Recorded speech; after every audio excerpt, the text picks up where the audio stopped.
Listo, está grabando. Muy buenos días, señor Miguel. ¿Cómo se encuentra? Muy bien, Joan, gracias a Dios y vos. Bien, muchas gracias. Si quieres, podrías hacer como una mini presentación tuya, por favor. Bueno, pues qué te cuento, Joan. Bueno, mi nombre es Miguel Alzate, soy en este momento me desempeño como nutricionista de la América de Cali, el equipo profesional masculino. Llevo aproximadamente en el equipo un año y medio más o menos. Eh, Soy nutricionista, primero que todo nutricionista dietista. Eh, Experiencia tengo, fui nutricionista en el Deportivo Cali un tiempo. Hice la pasantía en el Deportivo Cali, luego estuve también allí un tiempo más. Y posterior a esto estuve en el equipo femenino de América de Cali y un poco más de un año en el equipo profesional masculino de la América también. Ok, A eso pues, perfecto. es lo que me dedico actualmente. Claro que sí, señor Miguel. Muchas gracias por aceptarnos la entrevista. Pues empecemos sin más preámbulos, señor Miguel. La primera pregunta que tenemos es, ¿cuáles son los principales objetivos nutricionales que se consideran al planificar la alimentación de un deportista profesional antes de una competencia? Bueno, Johan, primeramente conocer cada uno de los objetivos de cada jugador. A partir de ahí, uno tiene en cuenta cuáles son los nutrientes que tiene que darle el jugador y antes de los partidos, el objetivo primordial es poder darle la energía suficiente al jugador para afrontar la competencia. Entonces, en este caso, lo que hacemos es dar unos alimentos ricos en carbohidrato, los alimentos previos a la competencia, ricos en carbohidrato, inclusive desde el día anterior, la noche anterior, se dan alimentos ricos en carbohidrato con el fin de poder cargar los músculos de la energía o del sustrato energético principal o predominante para ellos, que es el glucógeno, que se almacena muscularmente y hepáticamente. Entonces lo que hacemos es una carga de carbohidratos para llenar las reservas de glucógeno y que el jugador a la hora de la competencia pues tenga, digamos, como esa energía ahí esperando para ser usada. Ok, interesante. Segunda pregunta, señor Miguel. ¿Qué tipo de alimentos o nutrientes se priorizan en la comida precompetencia y con cuánta anticipación se recomiendan ingerirlos? Justamente como te decía, precompetencia estamos dando alimentos ricos en carbohidratos. Ok, Nosotros tratamos de dar la última comida aproximadamente, una comida principal aproximadamente 3 horas antes de la competencia. Sin embargo, justo hasta antes de la competencia estamos dando cualquier tipo de ayudas o de alimentos ricos en carbohidratos, por ejemplo. Incluso en una hora antes, incluso podemos dar alimentos como bananos, por ejemplo, como un poco ok, de dátiles, como las uvas pasas, como los arándanos, alimentos que son dulces, pero en este caso nos funcionan muy bien porque van a hacer un pico de glicemia en sangre y van a ser utilizados rápidamente por los músculos. Entonces, casi que hasta justo antes de ingresar al campo, damos comidas ricas en carbohidratos. Lo que te decía de las comidas principales, si es un desayuno, un almuerzo, incluso una cena, si el partido es muy tarde, tratamos de que sea 3 horas antes, si es una comida principal. De resto, podemos dar alimentos ricos en carbohidratos hasta justo antes de ingresar al partido, incluso, o a la competencia, al entrenamiento. Nosotros tratamos de dar alimentos como el Gatorade, como el Powerade, como el Electrolyte. Son alimentos que son bebidas hidratantes, pero tienen carbohidratos. Entonces, eso es lo que priorizamos justo antes de iniciar la competencia. ok, señor Miguel. ¿Y cómo varía la alimentación post competencia dependiendo del esfuerzo físico que se realizó? ¿Perdón? ¿Cómo varía la alimentación ya post competencia dependiendo también y teniendo en cuenta el ejercicio, el esfuerzo físico que se realizó? Johan, nosotros ahí, después de la competencia, ¿qué tenemos que hacer? Volver a recuperar las reservas de glucógeno que se perdieron, es decir, que tenemos que volver a dar carbohidrato. Como también hay, digamos, un desgaste muscular y un rompimiento de fibras musculares, lo que hacemos es también dar un aporte de proteína.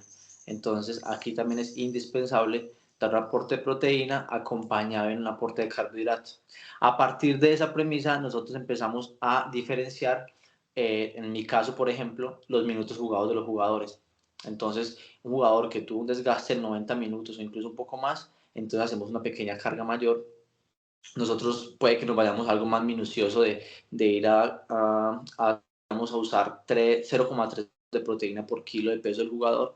O lo que hacemos, digamos, en el momento de la práctica es muy difícil calcular, entonces tratamos darle prioridad en abundancia de alimentos a los jugadores que tienen mayor desgaste. Los que jugaron medio tiempo, incluso entran, la mayoría de los cambios se hacen después del minuto 60, pues se les da igual aporte de carbohidrato y de proteína, pero las cantidades deben disminuir.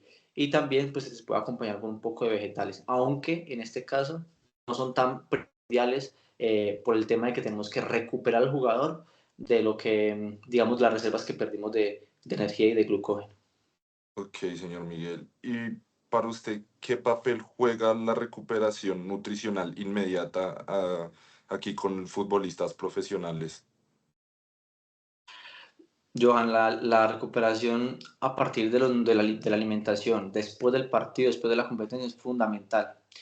Primeramente porque las competencias colombianas, digamos, en varios equipos que juegan también competencias internacionales, los calendarios son demasiado ajustados. Entonces, realmente el jugador termina el partido e inmediatamente hay que pensar en recuperarlo. Hay que pensar en recuperarlo y la mejor forma es buena hidratación y alimentación.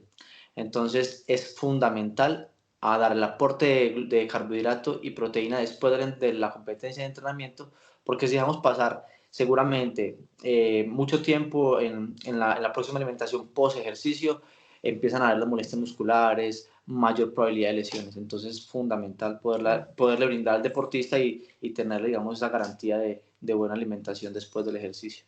Ok, y señor Miguel, en cuanto a la hidratación, ¿qué estrategias siguen para asegurar que los jugadores estén adecuadamente hidratados antes, durante y después de los partidos?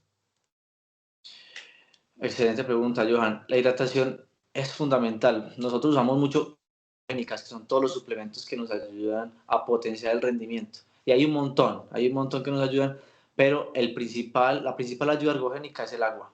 Es el agua. Entonces, al jugador hay que garantizarle por lo menos agua.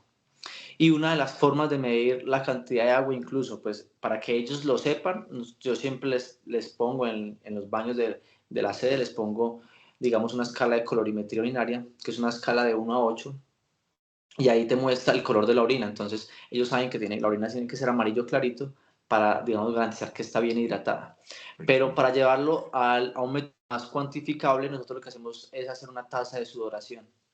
Entonces lo que hacemos es que pesamos al jugador antes del entrenamiento o la competencia, pesamos el líquido que va a ingerir y al final de la competencia lo volvemos a pesar. Así nos damos cuenta cuánto líquido pierde en el sudor, porque la mayoría de líquido se pierde en el sudor, en la respiración también se pierde. Pero entonces, a partir de ese peso, nosotros podemos calcular cuánto líquido debe ingerir el jugador. Entonces es un método para mirar, digamos, cuánto tenemos que darle. Y también hay otro método para mirar qué tanto cantidad de sodio, que son electrolitos, que son fundamentales para el tema de la contracción muscular, para evitar calambres y todo ese tema. Entonces también hacemos una medición de sodio en sudor. Usamos un aparato, les medimos con un parche en el brazo, en el antebrazo, y podemos calcular cuánto sodio pierden y podemos, digamos, reponer esa cantidad de sodio para prevenir el tema de calambres durante y después de la competencia. ok, señor Miguel. Digamos, ya una pregunta más centrada como en los jugadores cada uno individualmente. ¿Cómo manejan ustedes las diferencias individuales en los jugadores en cuanto a requerimientos nutricionales y metabolismo y tolerancia digestiva? Bueno, normalmente primero se hace un análisis individual de antecedentes de los jugadores, se hacen entrevistas a los jugadores, el tema de alimentos, también se hace un análisis de exámenes bioquímicos cuando se tienen, muchas veces de muchos jugadores no se tiene, pero a partir de esto nosotros entramos a calcular el gasto energético del jugador y entonces ahí entramos a usar fórmulas de predicción del gasto energético, del gasto calórico, y también usamos mucho también el tema del GPS.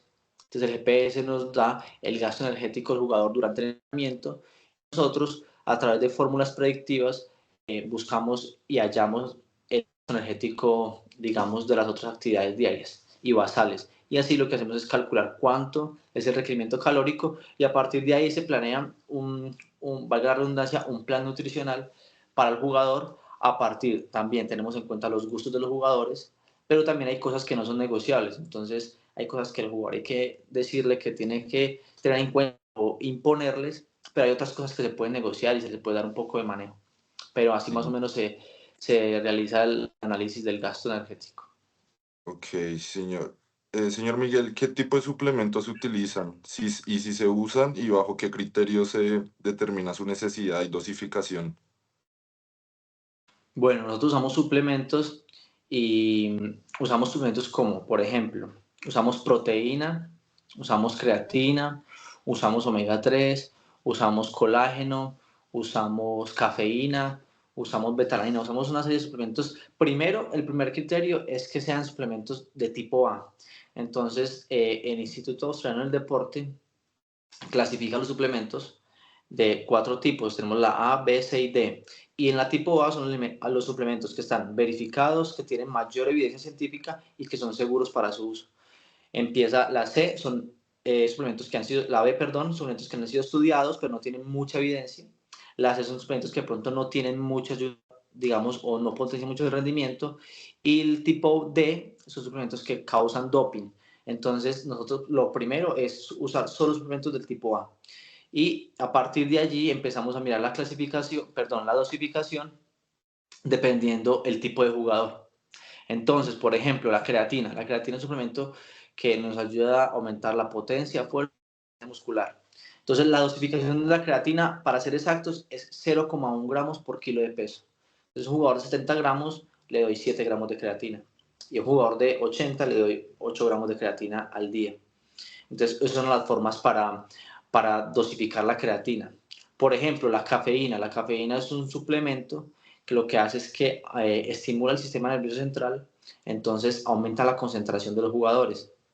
La cafeína tiene un rango de 3 a 6 miligramos por kilo de peso. Entonces también entramos ahí, pero en la cafeína también miramos algo más, digamos, más cómo se sienta el jugador, por decirlo así. Entonces el jugador, yo trato de darle 100 miligramos inicialmente, lo pruebo con 100 miligramos, luego con 200 y manejo normalmente ese rango. Entonces más a tolerancia del jugador. Y la proteína también depende, digamos, los kilogramos de peso del jugador para poder hallar, digamos, como el requerimiento que necesita de proteína. La betalanina sí tiene, digamos, una dosificación muy general. Tratamos de darle al jugador diariamente hasta de betalanina del día para, digamos, disminuir el tema de fatiga muscular. Pero esos más o menos son los criterios para, digamos, determinar qué dosificación, y también no a todos los jugadores les damos todos los suplementos. Hay jugadores que se les dice, tratamos de cuando llega un jugador nuevo al club, lo que le hacemos es hacerle como una especie de testeo con algunos suplementos y le mostramos, a algunos les gusta, a otros no les gusta, otros se sienten mejor jugando sin suplementos, entonces tratamos de que sea más bien a voluntad del jugador, pero tratamos de mostrarle y enseñarles cómo funcionan los suplementos. Digamos, señor Miguel, digamos, como usted dice, cuando llega jugadores nuevos ahorita que, digamos, llegó Juanfer al América, ¿ustedes se comunican con el club en el que estaba para todo el tema de la información o ustedes empiezan desde cero con él, con chequeos? Tratamos, siempre se le hace una entrevista para mirar los antecedentes. Entonces buscan los antecedentes del jugador. También lo que hacemos es, por ejemplo, en mi caso, yo hago un análisis de composición corporal. Entonces le hago la evaluación antropométrica y trato de preguntarle a él cómo han sido sus últimas medidas o si tiene la posibilidad, por ejemplo, en este caso, Juanfer me dijo que me entregaba los resultados antropométricos de Racing. Entonces él me los trajo, yo miré cómo estaba, digamos, la última evaluación que le hicieron de composición corporal en Racing y lo que hago es seguir el seguimiento.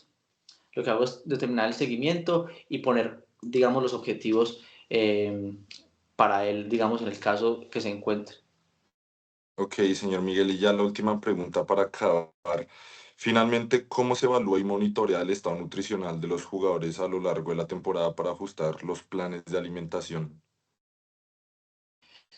Como te decía yo, nosotros hacemos, digamos, en la parte de nutrición hacemos análisis de composición corporal. Entonces lo que hacemos es hacer antropometría. Buscamos a partir de 5 componentes, buscamos el porcentaje de masa muscular, porcentaje de masa grasa, estructura ósea, buscamos esos porcentajes y a partir de ahí empezamos a hacer, digamos, ajustes a los planes de alimentación. Si, por ejemplo, me llega un jugador que tiene porcentaje muscular de 45%, al jugador debe aumentar el porcentaje de masa muscular por lo menos al 50%.